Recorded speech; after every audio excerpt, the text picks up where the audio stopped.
orang selalu tanya, kalau batuk, sakit tekak kan, demam, nak sesama macam tu kan, apa yang kita boleh amalkan secara natural ataupun mengambil ubat-ubat batuk yang biasa yang mengantuk dan sebagainya tu kan, yang perlukan jumpa doktor dan sebagainya, kita boleh amalkan ni dulu. Kita boleh amalkan ambil madu asli macam ni, madu asli kan, campur sikit ambil sadak dalam ni, tak ada saudak boleh terus minum.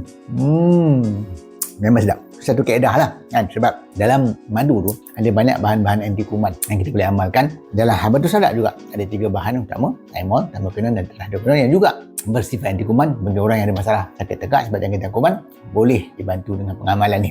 Satu lagi kaedah, kalau yang ada berkahak, batuk berkahak dan sebagainya, boleh amalkan DN72 kan. Ambil tudung ni, letak saja dalam tudung ni macam ni, nampak? Tanduk ni, nampak pekat tu, dan minum terus.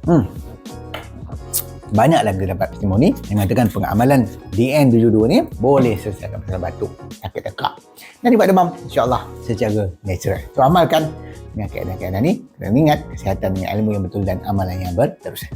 Okey.